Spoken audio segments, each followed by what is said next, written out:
Hi, hi, hi, hi, hi. Hello, everybody. Good evening, good evening, good evening. This is Aurelia Davis, the educator's educator, coming to you from Chicago on a very, very warm afternoon. Very, very warm afternoon. It really did get in like the 90s, but we survived, so we're okay.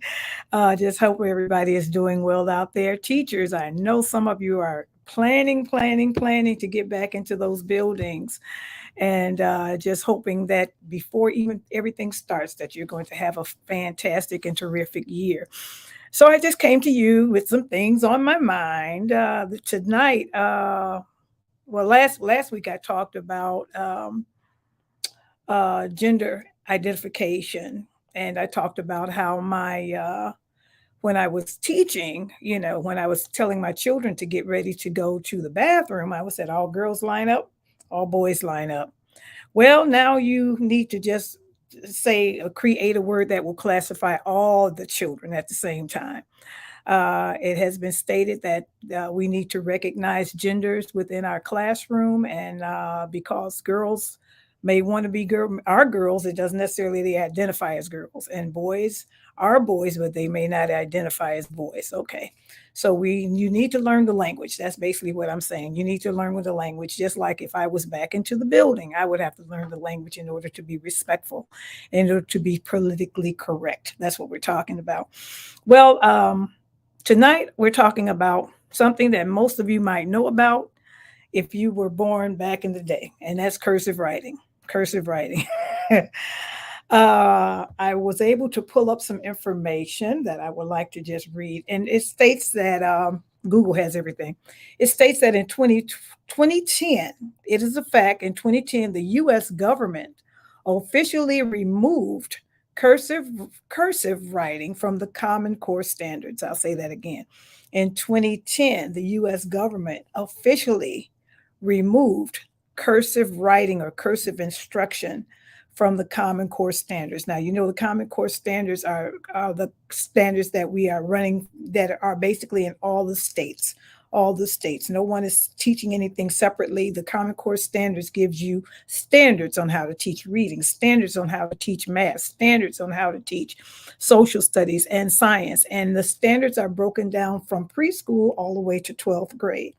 So the standards, so that means if you're in Indiana, that third grade class is probably learning the same thing that the third grade class in Chicago is in Illinois is learning. So it keeps everybody on even keel. And I like it. I think it's good. I think it's real good. But they said they removed it because they felt that laptops and keyboards and computers were taking place of writing. Taking place of writing. I'm just continue to read about this because I have my own opinion. You know that, right? So, laptops, tablets, replacing paper, the need to learn the keyboard has become more important. Okay, well, I can talk about a couple of those. And then the question today in 2023, what students lost since cursive writing was removed from the standards? What students lost since cursive writing was removed from the standards? Well, I'm going to go back into a little history when I was taking my college coursework for teaching. One of our courses was teaching children how to print, how to make letters, and of course identifying those letters with objects and sounds and so on and so forth. So I had about two classrooms on that, and then children being able to recognize the letters and so forth. I would basically say that today's date, today children, there's so many other ways for them to learn their letters and everything like that. To learn the letter and recognize the letter, but to be able to write the letter is totally different. To recognize the letter by sight, be able to say the letter through their speech, but to be able to write the letter is something totally different, because we need a child that sees the word see and looks at the word A, letter A, sees the letter C, sees the letter A, and then look at the letter T, need to know that those three letters come together to make up the word cat. Okay, those three letters come together to make up the word cat. And once the child has recognized that CAT is cat, for him to be able to write CAT for cat is even better. That will push him further down the road as far as him recognizing letters and sounds and so on and so forth. So those things are necessary. Those things are something that basically all goes together. Being a third grade teacher, third grade, in the 80s, 90s, the 90s, and of course it had went over into the 80s. At the third grade, third grade, that's when children and students started learning how to write cursive and cursive. They started to learn how to write in cursive, and we did have cursive writing books, and it was a part of our report card. It was a part of our report card. And we practiced, and at the time we basically came to the conclusion, even though laptops and computers were not readily available to our children, we came to the conclusion that because children had to write a signature, they needed to learn how to write in cursive. I'll say that again. Because children had to learn how to put a signature together, that's why they were taught cursive writing. And if you go back to scribes and how the pen and the quill and the ink and all of that went together, and it was a skill that was needed in order for people to be able to identify their signatures and for its signatures to be identified. So if I write my signature today, Aurelia Davis, my signature is not going to look like if someone else wrote my signature, Aurelia Davis. It's not going to be the same signature. So it became a part of your identification when you got old enough to the point where you were writing. So of course now we're doing fingerprints and all of those things, but I still think that cursive writing is very, very, very important.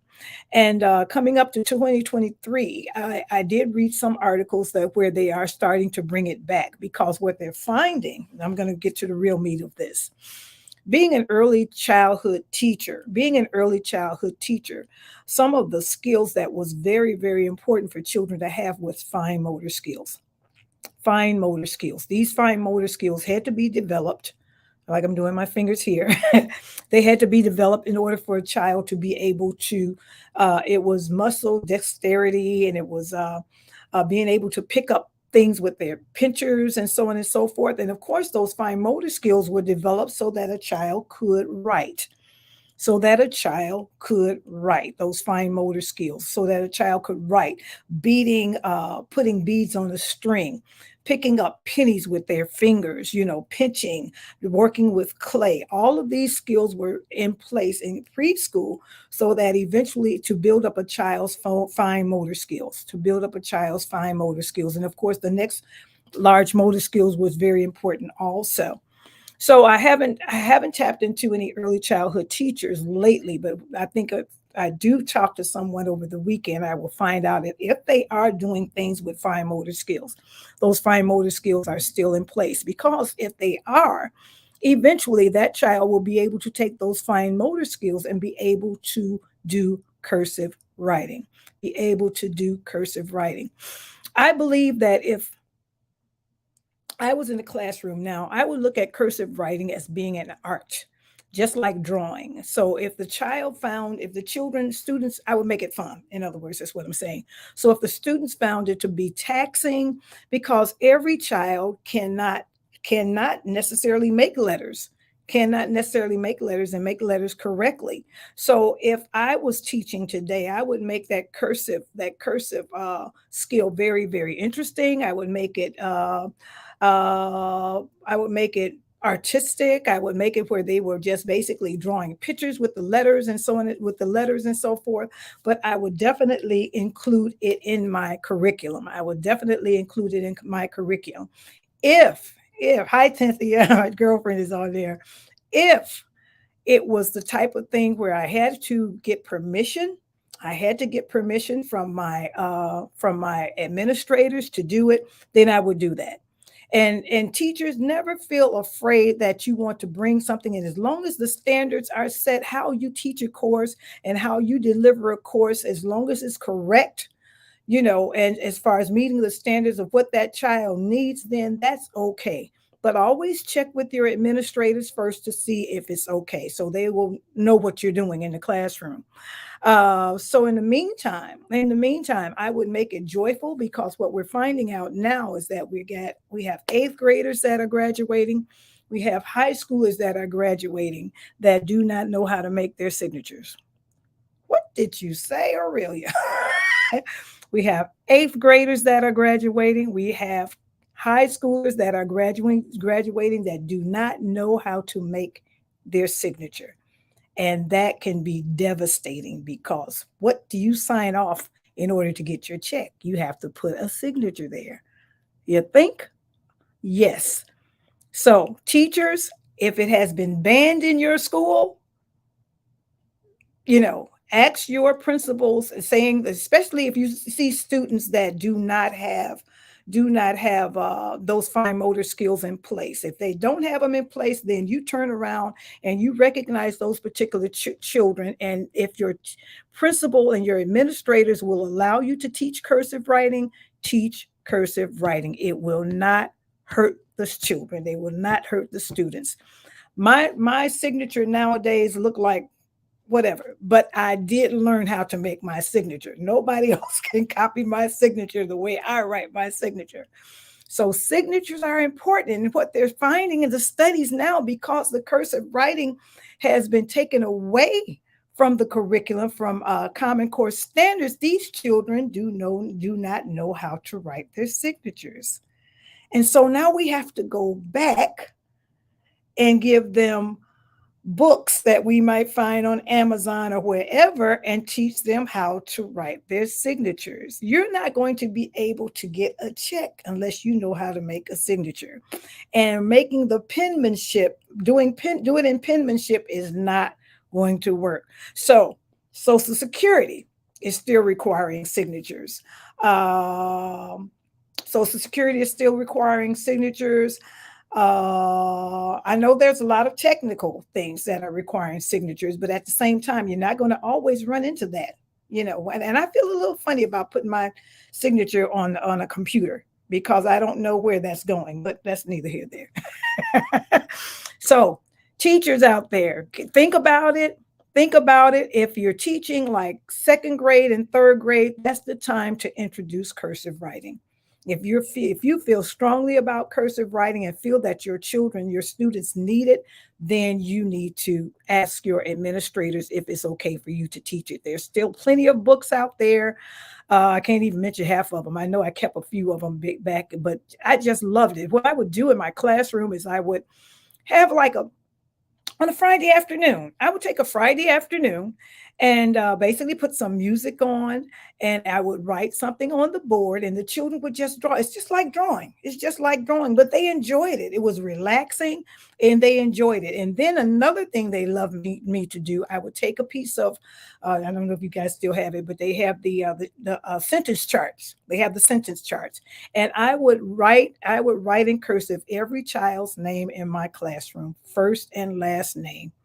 And then I would have them trace over those names and whatever. And they enjoyed it because that was their name, and their name didn't look like anyone else's name in the classroom. If you had two Alice's, that one Alice 1 and Alice 2, it looked totally different. So think about it. We're coming into the new year. We've gotten pretty settled after the pandemic, and we really want to make this year beneficial to our children, to our students, to our parents. That's another thing. Ask the parents to get involved because it's something that they may ask the administrators to do. But from what I'm understanding, all schools have not banned cursive writing, but if you as an educator were, and you're a young educator and you didn't learn how to do cursive writing or learn how to teach cursive writing, there are still a lot of classes and tutorials out there on teaching cursive writing. And I think you'll do okay with it. Okay, this is Aurelia. Aurelia. Oh my goodness, Kimberly is on with me. Thanks, Kim, Dr. Kim, and just enjoying everybody. And don't worry about it. Next week, I'll be coming up with something else. But it's just so good to be back on live. If you'd like to see some of the other offerings that I have, go on to aureliadavis.com. Look me up. I'm still doing my STEM cards, and I would just love to just talk to you and just share with you what's going on. We're going to have a terrific year going into September. Teachers get pumped up, get boosted, and just go in and do it. Okay. Have a great evening. This is Aurelia Davis, the educator's educator. Have a take care and have a great evening. Bye bye.